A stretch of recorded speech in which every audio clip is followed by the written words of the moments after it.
말씀은 요한복음 8장 11절과 12절 말씀입니다. 우리 신약성경 158면에 있습니다. 요한복음 8장 10절과 11절 158면 요한복음 8장 10절과 11절 말씀입니다. 말씀을 제가 읽어드리겠습니다. 예수께서 일어나사 여자 외에 아무도 없는 것을 보시고 이르시되 여자여 너를 고발하던 그들이 어디 있느냐 너를 정죄한 자가 없느냐 대답하되 주여 없나이다. 예수께서 이르시되 나도 너를 정죄하지 아니하노니 가서 다시는 죄를 범하지 말라 하시니라. 아멘. 오늘까지 저희가 화목에 대한 말씀을 함께 나누고자 합니다. 우리가 큐티도 하고 있는데요. 말씀을 읽을 때 이렇게 읽으시면 참 좋을 것 같아요. 말씀 좀 입체적으로 읽으시면 좋을 것 같습니다. 말씀의 뜻이 무엇인가 이것도 중요하지만 그 말씀의 뉘앙스가 어떠한가? 말씀하실 때 큰 목소리였는가, 작은 목소리였는가 한번 상상해 보면서 영화처럼 말씀을 보시는 것이 우리 가운데 많이 유익합니다. 근데 더 말씀의 의미가 깊이 다가오게 되어지는 거죠. 두 번째로는요, 말씀에 있는 여러 등장 인물 가운데 나는 어떤 입장인가, 내가 어디에 서 있는가 우리 바라보시면서 말씀을 읽어도 유익합니다. 8장에는요, 가늠하다가 현장에서 붙잡힌 여인에 관한 말씀이 나오는데 등장인물 예수님 있죠? 가늠하다가 붙잡힌 여인이 있습니다. 그 여인을 데리고 온 이 바리새인과 이 서기관들이 있습니다. 그리고 군중들이 있습니다.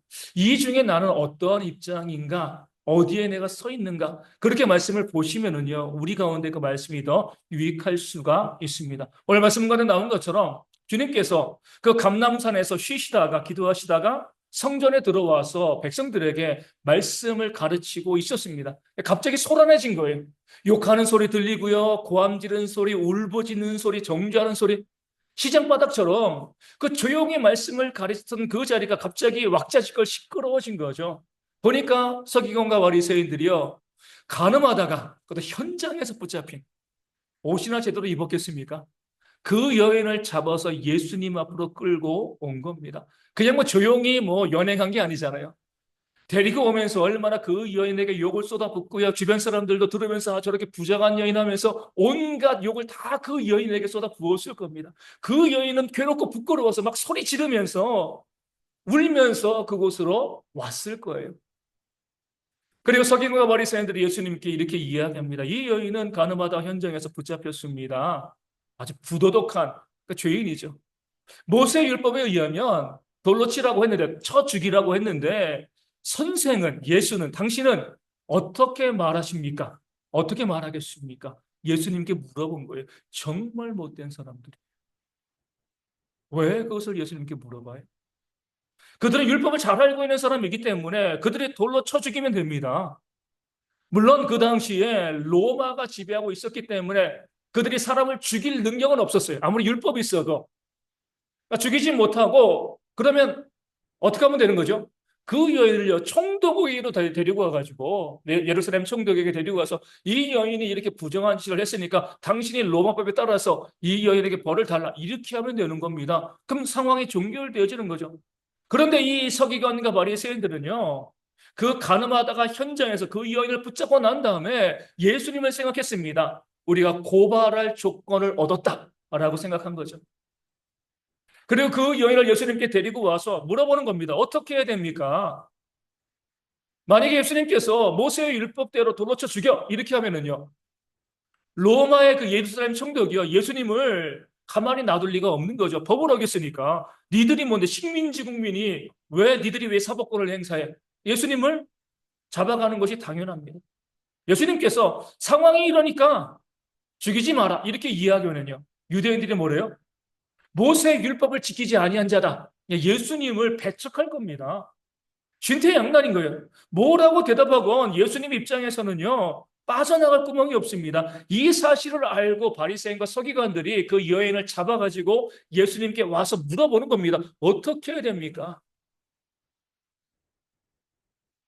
우리가 여기서 서기관과 바리새인들의 모습을 보면은요. 그 말에 틀린 게 있나요? 없습니다. 완벽한 말을 했어요. 그렇죠? 틀린 말이 없어요. 그 여인을 정죄하는데 잘못된 게 있나요? 그 여인이 범죄했잖아요. 그렇죠? 범죄했기 때문에 그 여인을 정죄하는 게 무슨 문제가 있어요? 서기관과 바리새인 보면 정의롭습니다. 공의로워요. 틀린 게 하나도 없어요.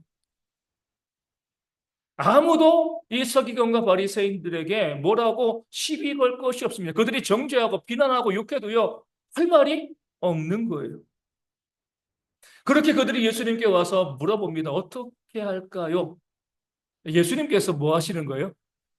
아주 인상적인 장면을 보여주시는 거죠. 땅바닥에 뭐라고 쓰셨습니다. 아무도 그 내용은 몰라요. 그때 그 모습을 보면서 바리새인과 서기관들, 그 주변 사람들이 일순간 모든 것을 정죄하고 주목했을 겁니다. 그 시끄럽던 현장이요, 갑자기 조용해진 거죠. 그리고 난 다음에 쓰시고 나니까 그 서기관과 바리새인이 다시 한번 예수님을 닥달합니다. 어떻게 말하시겠습니까? 어떻게 해야 됩니까? 예수님께서 우리가 잘 알고 있는 말씀을 하시는 거죠. 너희 중에 죄 없는 자가 먼저 돌로 치라. 그리고 다시금 글을 쓰셨습니다. 너무나 유명한 말씀. 우리가요, 너무나 잘 알고 있지만 너무나 많이 어기고 있는 말씀이죠. 너희 중에 죄가 없는 자가 먼저 돌로 치라. 이들은 뭐예요? 간음죄는 큰 죄고 우리는 작은 죄니까 우리는 얼마든지 이 여인을 심판할 수 있어. 이렇게 생각을 했습니다. 주님께서는요, 죄가 큰 자, 작은 자 나누지 아니하시고 너희 중에 죄가 없는 자가 있으면 이 여인을 정죄하라는 거예요. 왜 이 말씀을 주신 거죠? 심판자는 하나님이십니다. 누군가를 정죄하고요, 비난하고 그 자격이 있는 사람인데 죄가 없는 사람이어야 돼요. 나도 죄인이면서 다른 사람에 대해서 비난하고 정죄한다는 것은요, 내가 하나님 자리에 올라가 있는 겁니다. 에덴 동산의 범죄가 되어지는 것, 바벨탑을 쌓는 거죠, 그렇죠?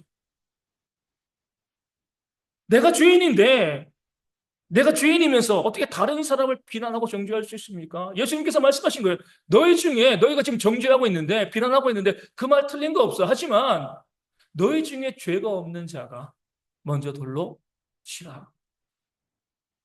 웃긴다는 겁니다. 야, 니들은 죄 없어. 만약에 내가 니네들의 죄를 고발하면 너희들 어떡할 거야? 이렇게 말씀하시는 거예요. 너희가 지금 저 가늠한 여인, 그 여인이 죄 없다고 말씀하신 거 아니에요. 그 여인을 정죄하고 있는데 내가 만약에 너희의 죄를 정죄하고 들춰내면 너희 자신 있냐? 이렇게 물어보시는 거예요. 너희 중에 죄 없는 자가 먼저 돌로 치라. 다른 말씀을 대해서 보면 이거죠. 너희 눈에 들보는 보지 아니하고 왜 다른 사람 눈에 있는 티를 바라보는 거냐? 그 사람 눈에 티가 있는 건 맞지만 너희는 어떠냐? 너희 자신을 살펴라. 너희가 누군가를 정죄하려면 너희 자신이 죄가 없어야지. 너희도 죄 지으면서 우리가 구원에 그러잖아요. 죄를 많이 지으면 지옥에 가고요. 죄를 적게 지으면 천국 가는 건가요? 아니잖아요. 죄가 있으면 무조건 지옥입니다. 예수님의 십자가의 보혈로 그 죄가 사하심을 받아야지 천국 가는 것이지 죄의 경중을 따지지 않아요. 세상에서는 죄의 경중을 따지고 형벌이 다르지만 하나님은요, 죄가 있냐 없냐예요. 그렇기 때문에 너희 중에 죄가 없는 자가 먼저 돌로 치라. 무엇을 말씀하시는 거죠? 너희에게는 죄를 정죄할 자격이 없다네.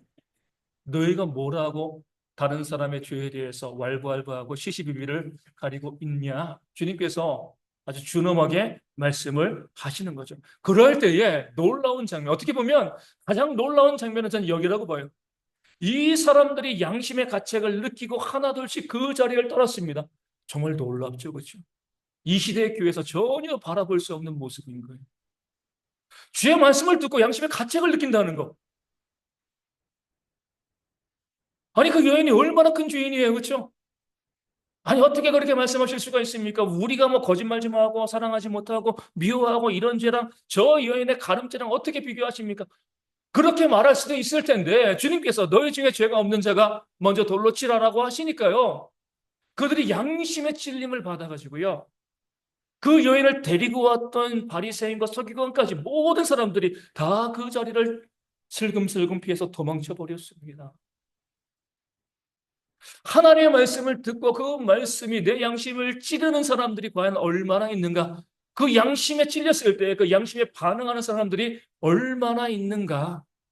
이 시대의 교회 가운데 이 땅에 정말 이 지구에 정말 많은 교회들이 있는데 그 교회들 가운데 주의 말씀을 듣고 그 양심이 찔리고요. 그 마음이 찔려서 그 삶을 변화시키는 사람들이 얼마나 있는가. 그에 비하면 이 사람들이 양반입니다. 그렇죠? 어떤 목사님, 큰 교회 목사님인데 이렇게 이제 말씀하신 걸 들었어요. 그 주일날 교회에서 서로 사랑하라. 그 말씀을 정말 말씀을 너무 잘 하시는 분이니까 말씀을 잘 증거하신 거죠. 성도들이 정말 은혜 받고 아멘 아멘 또 교회를 나갔어요. 목사님 예배 끝나고 또 계단을 이제 걸어서 내려가는데 교회 바깥에 주차장이 시끄러운 거예요. 무슨 일이 벌어진 거죠? 주차 때문에 성도들이 싸운 거예요. 5분 전에 말씀 듣고 아멘하고 서로 사랑하라. 그 말씀 듣고 아멘으로 그렇게 은혜 받았다라고 나가가지고요.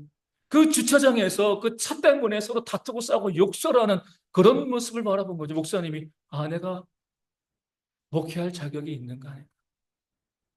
말씀을 증거했는데 그 말씀이 사람들을 변화시키지 못한다면 그 양심으로 움직이지 못한다면 목회할 자격이 있는가 자괴감에 빠지신 거예요. 오늘 본문에 나와 있는 사람들은요, 나쁜 사람들, 정말 못된 사람들이지만 이들에게 뭐가 있어? 양심이 살아 있었습니다.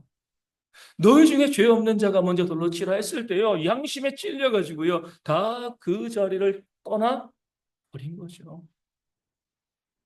이 말씀 8장에 정말 많은 장면인데 저는요, 이 장면을 또 되게 귀중하게 의미 있게 바라보게 되십니다. 그리고 난 다음에 주님께서 남아있는 여인에게 말씀하십니다. 여자여 너를 고발하던 그들이 어디 있느냐? 너를 정죄한 자가 없느냐? 나도 너를 정죄하지 아니하노니 가서 다시는 죄를 범하지 말라. 말씀의 내용도 중요하지만 우리가 한번 주님께서 어떤 톤으로 말씀하셨을까요? 그 여인에게 고함치면서 너를 정죄한 자가 어디 있어? 이렇게 말씀하셨을까요? 아니잖아요.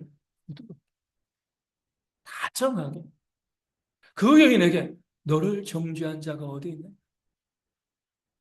주님께서 그 여인에게 죄 없다라고 말씀하신 거 아니잖아요. 그렇죠? 그 죄 있는 거죠.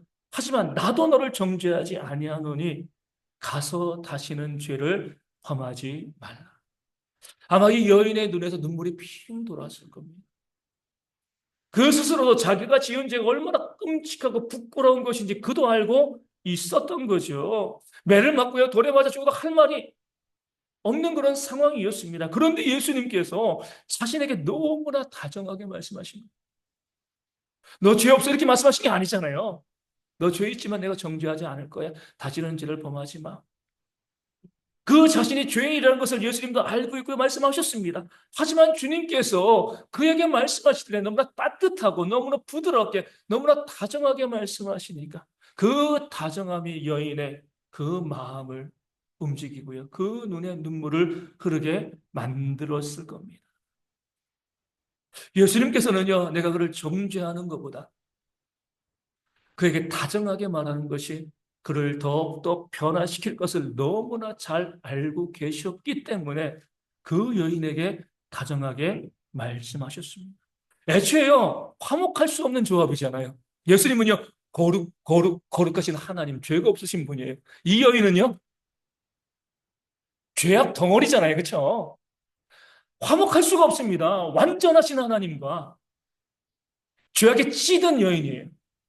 이들이 어떻게 화목할 수가 있겠습니까?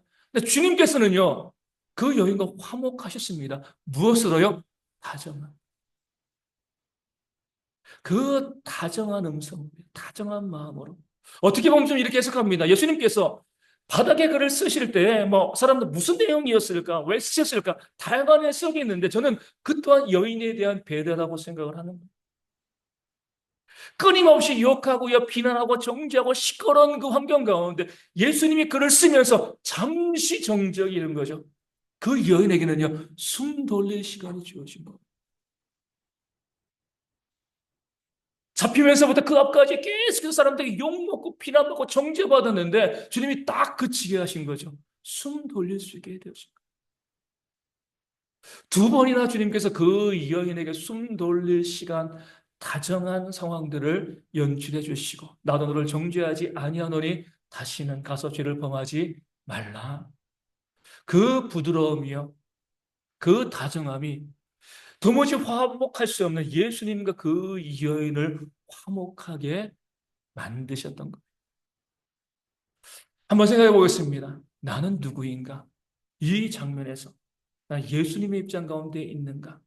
나는 그 여인과 같은 삶인가?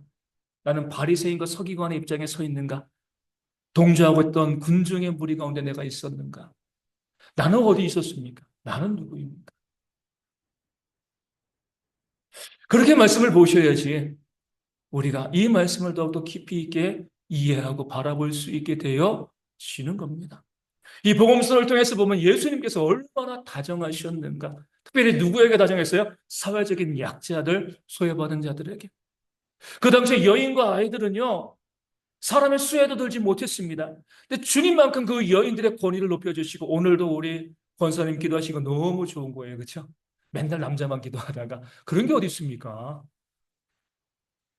하나님께 기도하는데 남자만 기도하는 건가요? 그런 게 어디 있어요? 그렇죠?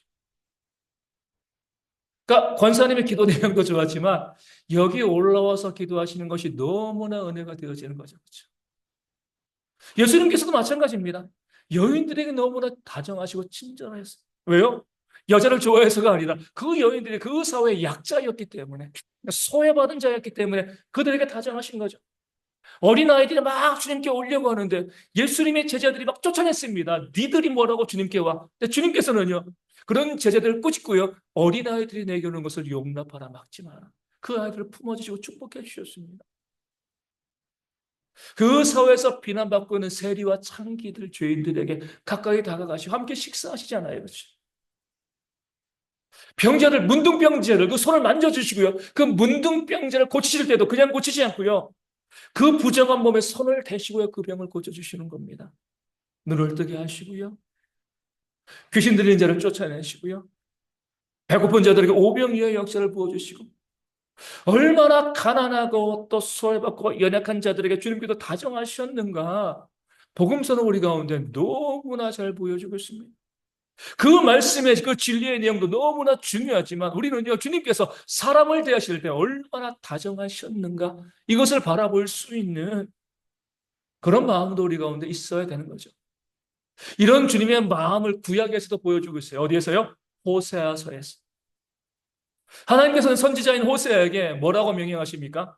너는 부정한 여인을 아내로 삼으라. 음란한 여인을 아내로 삼으라는 거예요.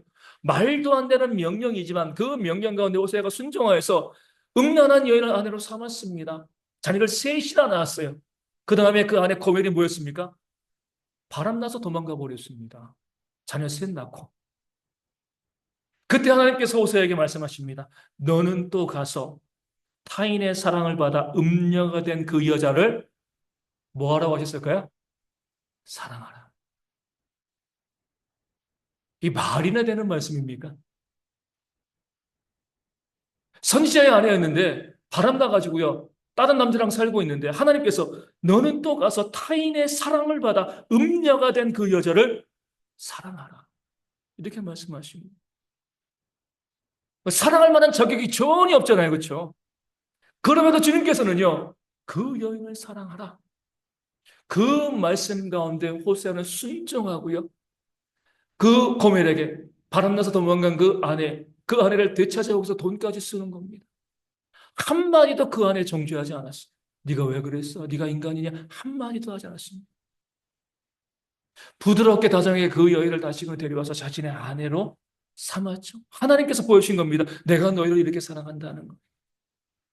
너희가 그렇게 범죄하고 우상숭배하고 그렇게 못된 모습을 보여도 나는 너희에게 얼마나 다정하냐. 그런 나의 사랑을 기억해달라. 호세를 통해서 우리가 오늘 말씀하고 알려주고 있는 거죠. 우리 가운데 이런 다정함이 있었으면 좋겠습니다. 오늘 말씀의 제목은요, 다정함이란 능력이에요. 우리는 어떤 능력을 자랑해요? 돈, 뭐 권력, 지식 이런 거 자랑합니다. 남들이 부러울 만한 건 맞죠. 하지만 정말 우리가 그리스도인이라고 하면은요, 우리 가운데 뭐예요? 다정함이란 능력이 우리 가운데 있어요. 많은 그리스도인들이요, 서기관과 바리새인의 입장에 서 있습니다. 죄 있는 자를 잡아와가지고 비난하고 정죄하죠. 그들의 말에 틀린 거 하나도 없습니다. 잘못된 거 없어요. 주님께서는요, 그 현장 가운데서 다정함으로 그 죄인을 살리시는 역사를 보여주고 있는 거죠. 남을 정죄하면 그도 죽고 나도 죽는 거. 그 죄인에게 다정하면 그도 살고 나도 사는 거. 둘 다 살려야죠, 그렇죠? 남을 정죄하고 비난해서 그 사람이 산 적이 있나요? 내가 산 적이 있나요? 그럴 수 없습니다. 비록 죄인이고요, 음란한 여인을 할지라도 다정하게 다가갔을 때 그 생명이 살아나는 그런 역사가 일어나는 겁니다. 우리는요, 생명을 살리기 위해서 구원받은 거예요. 그래서 다정해야 되는, 주님처럼 다정한 모습이 있어야 됩니다. 아주 유명한 이 카톡 내용 제가 하나 보여드리겠습니다. 몇 번 말씀드린 것 같아요. 화면 좀 하나 넘기겠어요? 없나요, 지금? 예. 강도사, 예. 제가 몇 번 말씀드렸죠? 동생이랑 언니, 자매인 것 같아요. 동생이 언니에게 물어봅니다. 11시 3분이에요, 밤에. 언니, 비속어가 뭐야? 비속어가 뭐예요? 욕이죠, 욕, 그쵸? 언니가 뭐라고 뭐 설명을 해야 되는데, 상황을 이야기해 줍니다. 너 저번에 눈 엄청 오는 날에 나 2시간 넘게 기다렸을 때 기분 어땠어? 여러분 같으면 어떻겠습니까? 좋은 날도 아니고 눈 오는 날이에요. 얼마나 추웠겠어요, 그쵸? 어린 동생이요. 언니를 2시간이나 기다렸어요. 그럼 뭐가 나와요? 욕 나오죠. 그렇죠? 그것을 기대하고 언니가 동생에게 너 눈 오는 날에 나 2시간이나 기다렸을 때 기분이 어땠냐? 동생이 조금 생각하다 뭐라고 얘기해요? 보고 싶었지. 보는 사람의 마음을 따뜻하게 해주는 비속어를 알려준 데 실패했지만 그렇죠? 2시간이나 언니를 기다리면서 너무 보고 싶었다는 거. 이거를 보면 아는 사람이 다정함이 얼마나 큰 능력인가. 만약에 여러분이 이 글의 언니였으면 동생에게 뭐 하겠습니까? 지갑 털어가지고 사주고 싶은 거 다 사주는 거죠. 그렇죠? 얼마나 예쁘겠어요. 그렇죠? 자기의 잘못을 언니 왜 그랬어? 왜 2시간이나 늦었어? 언니가 그러면 돼. 언니인데 난 동생이 이렇게 하지 않냐고 따지지 않았어요. 얼마든지 따질 수 있잖아요. 그렇죠? 무엇이 옳은가 그런가. 그 동생이 왜 모르겠습니까? 동생은 그게 아니죠. 보고 싶었다는 거예요.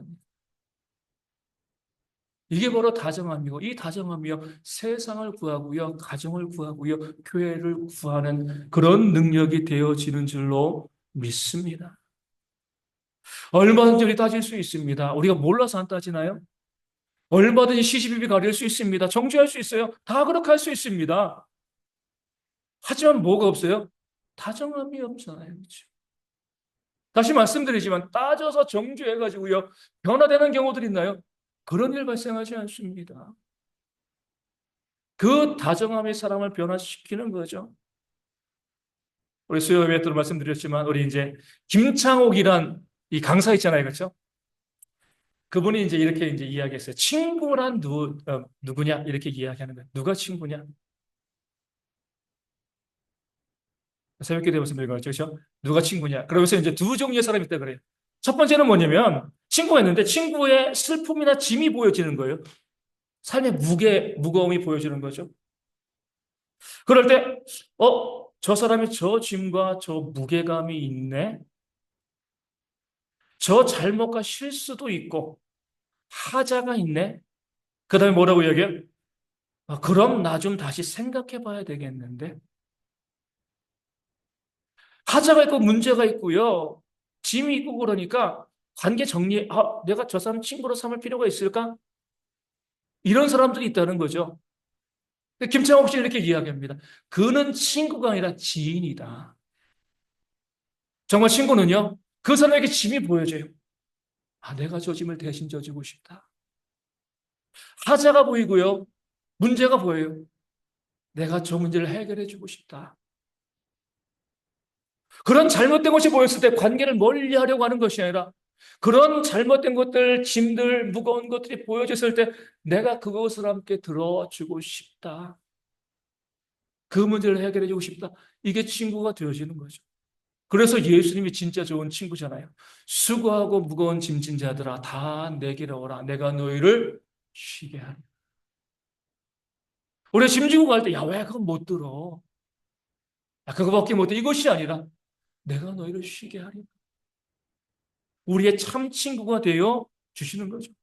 그 사람의 문제와 단점과 약점을 비난하고 공격하고 정죄하는 바리새인과 서기관과 같은 그런 모습을 가지는 것이 아니라 예수님처럼 나도 너를 정죄하지 아니할 것이니까 가서 죄를 범하지 말고 그 다정하며 주님께서 우리 가운데 요구하시는 그런 성도의 모습이 되어지는 줄로 믿습니다. 세상이 정말 각박하잖아요. 저도 아침에 일어나서 지난밤에 일어났던 그 사건들을 봤습니다. 얼마나 포악하고요. 얼마나 끔찍하고 우리가 뭐 서로 죽이지 못해가지고 물고 뜯는 그런 모습도 이 땅 가운데 얼마나 많이 있습니까? 국가만 그래요. 직장도 그러잖아요. 그렇죠? 가정에도 이런 일이 벌어지고 있습니다. 우리가 살고 있는 세상이 너무나 힘들고 너무나 어려운 그런 세상인 거예요. 다 비난하고 정죄하고요. 나는 옳고 너는 문제가 있어. 이야기하면서 공격하고요. 물어뜯는 그런 모습이 이 땅 가운데 정말 너무나 많이 있고요. 또 그것을 잘한다라고 생각을 하는 거죠. 요즘 제가 가장 많이 신경 쓰는, 신경이 안 쓰일 수 없는 거죠. 신경 쓰이는 게 저희 아버지예요, 아버지. 지금이라도 전화 받는 게 제일 두려워요. 딱 받으면 어머니한테 전화하면 돌아가셨다 이 말씀하실까 봐. 지금 그런 상황이기 때문에 막 여기에 대해서 계속 신경이 집중되어 있는 거죠. 제 아버지에 대해서. 그러면서 또 이제 아들이니까 그럼 돌아가시면 어떻게 해야 되는 거지? 장례는 뭐 이것저것 뭐 알아보고 뭐 이제 그런 것들도 제가 하는 일과 중에 하나가 되어지는 거죠. 그렇게 많이 알아보고 있다가 또 이제 뭐 그러다 보니까 여러 가지 내용들을 보게 되어지는데 죽음에 대한 그런 영상들을 많이 봤습니다. 이 화장터의 모습이더라고요. 이제 우리가 이제 가보시면 이제 창문 너머로 어때요? 관이 이제 이 마지막 화장하러 들어가잖아요. 남편이 사고인가 질병으로 죽었나 봐요. 그래가지고 이제 마지막으로 이제 화로로 그 관이 들어가는데 그 창문 밖에서 그 아내가 막 부르짖으며 소리 지르는 겁니다. 그 말이 너무나 충격적인 거예요. 이렇게 이야기해요. 여보, 거기 불나서 빨리 나와. 마음이 너무 아픈 거예요.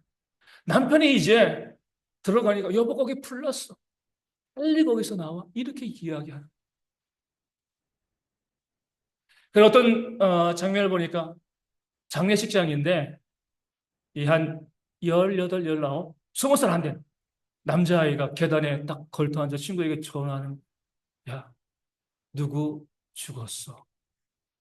1시간 뒤에 만나기로 했는데 사고가 나가지고 지금 막 부르짖으면서 야, 누가 죽었어.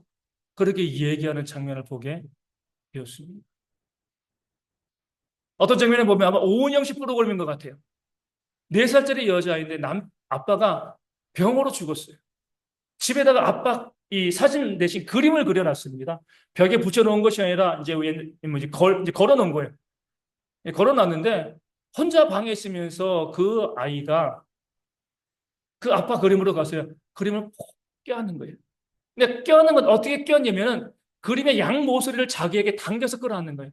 마치 아빠가 자기를 안아주는 것처럼. 그 아빠에게 안기고 싶어요. 4살짜리 여자아이. 그런 장면들을 보면서 다정해야겠다. 그 생각이 드는 거죠. 우리 곁에 있는 사람들에게 다정할 수 있는 시간들이 얼마나 있겠습니까? 어제는 또 제가 참 가슴 먹먹한 걸 알아봤어요. 87년생입니다. 38살. 87년생 남자 직장인인데 직장인들은 이제 게시판 있잖아요. 그렇죠? 자기 이제 직장 이제 인증하고 와서 쓰는 글을 쓴 거예요. 최장암 말기 사기라는 거예요. 그 새벽인데 이제 나는 아침이 되면 호스피스 병동에 들어갈 거야. 희망이 없는 거예요. 죽으러 가는 거죠. 그렇죠? 그러면서 글을 쓰는 겁니다. 그의 할아버지는 65세에 간암으로 돌아가시고 그의 아버지는 55세에 흑색종 혈액암으로 돌아가셨다는 거예요. 가정에 암에 대한 내력이 있으니까 어릴 때부터요. 이 노이로제가 심한 거죠. 그렇죠? 그래가지고 뭐 이 성인이 되고도 술, 담배 전혀 입에 대지 않고 치킨, 뭐, 피자, 라면, 1년에 한 번 먹을까 말까. 자기 가족에 그런 게 있으니까 내가 건강을 지켜야 돼. 주 5일 운동하고요. 철저히. 그리고 병원 가가지고 매해 검사하고 검진받고 또 1년 전에 병원에 갔는데 몸이 좀 피곤해서 막 많이 피곤한 것도 아니고 약간 피곤하고 복통도 있고 좀 소화불량이 있고 병원에 딱 갔더니 이미 췌장암 말기라는 거예요. 다른 직장인들이 댓글로 다는 거예요. 그걸 몰랐냐? 의사가 거기 또 댓글을 달아줘. 췌장암은 몰라. 그걸 사람이 그래요. 이 정도 피곤으로 췌장암이면 대한민국 직장인 중에 췌장암 아닌 사람이 어디 있겠냐. 정말 약간만 피곤했대요. 평소와 다르게. 가보니까 말기고 젊은 사람일수록 이게 진행이 빨리 되거든요, 암은요. 10개월 만에 이제 모든 치료를 포기하고요. 호스피스 병동으로 들어가는 거예요. 암 발병하고 나서 이제 가망이 없다는 것을 알고 일단 여자친구랑 헤어지고 사업하던 거 정리하고 그리고 그 사업 정리한 모든 돈 어머니 앞으로 돌려놓고 그리고 난 다음에 이제 호스피스 병동으로 들어가는데 이상한 말을 하는 거예요. 그런데 어머니가 몰라. 엄마가 모른다는 거예요. 사람들이 아니 왜 엄마에게 얘기 안 했어? 그러니까 호스피스 병동에 들어가서 또 답글을 달았어요. 2년 전에 아버지가 돌아가셨을 때, 그 전에 이제 이 2년, 또 이제 4년이죠. 4년 전에 아버지가 이제 투병을 하실 때 엄마가 민간요법에 막 매달리셨다는 거예요. 그 남편 살리기 위해 가지고. 근데 아들이 보기엔 그 엄마가 너무 미운 거예요. 병원 가서 치료받아야지. 왜 민간요법에 저렇게 매달려? 그 엄마는 남편을 살리기 위해서 그렇게 많이 애쓰고 있는데 아들은 이해를 못해. 엄마를 미워하고 있고 싸웠다는 거예요. 아빠 살리려면 병원에 가야지. 왜 민간요법 하냐고. 엄마랑 막 싸우고 나중에 알고 보니까 엄마가 민간요법을 쓸 수밖에 없었던 이유 병원에서 안 된다고 했기 때문에 그렇더라고요. 병원 의지하지 않은 것이 아니라 병원에서 이제 가망이 없다라고 이야기하니까 그래도 자기 남편 살려보려고요. 뭔가 방법을 썼는데 자기는 그걸 몰랐다는 거예요.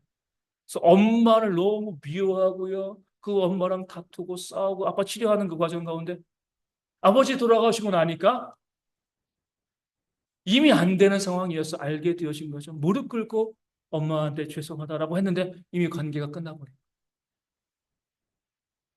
2년 동안 엄마를 안 봤대요. 그 상황에서 본인이 호스피스 병동으로 들어가는 겁니다.